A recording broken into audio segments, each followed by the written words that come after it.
শুল্ক কর বাড়ানোর প্রভাবে সিগারেটের দাম বেড়েছে। বাজার ঘুরে দেখা গেছে মোটামুটি সব ধরনের সিগারেটের দাম প্রতি শলাকায় 1 থেকে 2 টাকা বেড়েছে। তবে দাম বাড়লেও খুচরা পর্যায়ে সিগারেটের বেচাকেনা খুব একটা কমেনি। এবার দেখা যাক খুচরা বাজারে প্রতি শলাকায় কোন ব্র্যান্ডের সিগারেটের দাম কত বাড়লো। খুচরা পর্যায়ে বেনসন প্রতি শলাকা সিগারেটের দাম ছিল 18 টাকা, তা এখন 20 টাকা করে বিক্রি হচ্ছে। গোল্ড লিফ ব্র্যান্ডের প্রতি শলাকার দাম 13 টাকা থেকে বেড়ে 15 টাকা হয়েছে। 2 টাকা বেড়ে প্রতি শলাকা লাকি সিগারেটের দাম 12 টাকা। স্টার ব্র্যান্ডের সিগারেট 10 টাকা হয়েছে। শলাকা প্রতি 1 টাকা বেড়ে ডার্বি, পাইলট, হলিউডের দাম এখন 8 টাকা। আর শলাকা প্রতি 1 টাকা বেড়ে রয়্যালসের দাম এখন 7 টাকা। পাইকারি পর্যায়েও সিগারেটের নতুন দাম নির্ধারণ করেছে সিগারেট প্রস্তুতকারী কোম্পানিগুলো। শুল্ক কর বাড়ানোর পর বর্তমানে পাইকারি পর্যায়ে 20 শলাকার প্যাকেটের প্রতিটি ব্র্যান্ডের সিগারেটের দাম 20 থেকে 30 টাকা করে বেড়েছে।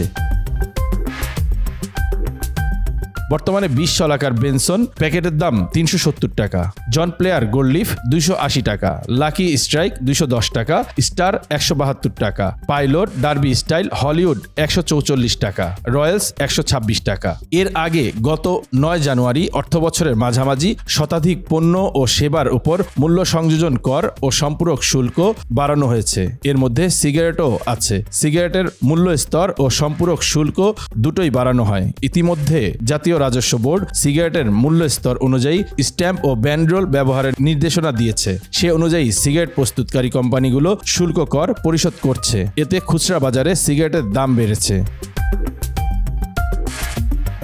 কত শুল্ক বাড়ানো হলো? এনবিআর এর প্রজ্ঞাপন অনুযায়ী 10 শলাকা হিসাবে নিম্ন স্তরের সিগারেটের প্যাকেটের দাম 50 টাকা থেকে বাড়িয়ে 60 টাকা ও ততূর্ধ্ব এবং সম্পূরক শুল্ক 60% থেকে 67% করা হয়েছে। মধ্যম স্তরের সিগারেটের প্যাকেটের দাম 70 টাকা থেকে 80 টাকা ও ততূর্ধ্ব এবং সম্পূরক শুল্ক 65% থেকে 67%। উচ্চ স্তরের সিগারেটের প্যাকেটের দাম 120 টাকা থেকে বাড়িয়ে 140 টাকা ও ততূর্ধ্ব এবং সম্পূরক শুল্ক 65.5% থেকে 67%।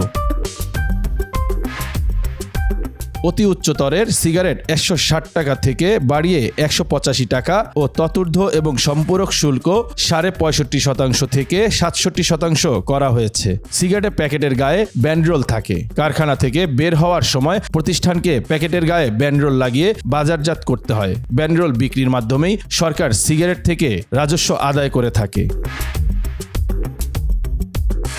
এ বিষয়ে British American Tobacco Bangladesh corporate ও রেগুলেটরি অ্যাফেয়ার্স বিভাগের প্রধান শাবাব আহমেদ চৌধুরী বলেন, দেশের সর্বোচ্চ রাজস্ব প্রদানকারী প্রতিষ্ঠান হিসেবে আমরা মনে করি আকস্মিক নীতিগত সিদ্ধান্ত নেওয়ার আগে জাতীয় রাজস্ব বোর্ডের উচিত ছিল সব অংশীজনের সঙ্গে আনুষ্ঠানিকভাবে আলোচনা করা। বিশ্ব স্বাস্থ্য সংস্থার পরামর্শ অনুযায়ী সিগারেটের ওপর আরোপিত কর হওয়া উচিত 75%। আমাদের দেশে যা ইতিমধ্যেই অতিক্রম করে গেছে। এ অধ্যাদেশের পর তা বেড়ে দাঁড়ালো 83%।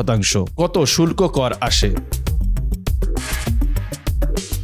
সিগারেট ও তামাক খাত থেকে জাতীয় রাজস্ব বোর্ড সবচেয়ে বেশি রাজস্ব পায়। প্রতিটি শলাকার দামের 60 থেকে 80%ই তাদের শুল্ক কর হিসেবে দিতে হয়। 2023-24 অর্থ বছরে সিগারেট খাত থেকে সব মিলিয়ে 67,915 কোটি টাকা শুল্ক কর আদায় হয়েছে। 31টি কোম্পানি সিগারেট বিক্রির বিপরীতে সরকারকে এই শুল্ক কর দিয়েছে। মূলত ধূমপায়ীদের পকেট থেকেই এই টাকা গেছে। 2022-23 অর্থ বছরে কোম্পানিগুলোর সিগারেট বিক্রির বিপরীতে 32,816 কোটি টাকার শুল্ক কর আদায় করেছিল ভ্যাট বিভাগ। ওয়ার্ল্ড পপুলেশন রিভিউয়ের 2023 সালের তথ্য অনুযায়ী বাংলাদেশে 15 বছরের বেশি বয়সী ধূমপায়ীর সংখ্যা 39% মতো। তামাক বিরোধী প্রচারণা করা প্রতিষ্ঠান প্রজ্ঞা বলছে, তামাক ব্যবহারজনিত রোগে দেশে প্রতি বছর 1,61,000-এর বেশি মানুষ মারা যায়। 2017-18 অর্থ বছরে তামাক ব্যবহারের অর্থনৈতিক ক্ষতির পরিমাণ ছিল 30,560 কোটি টাকা।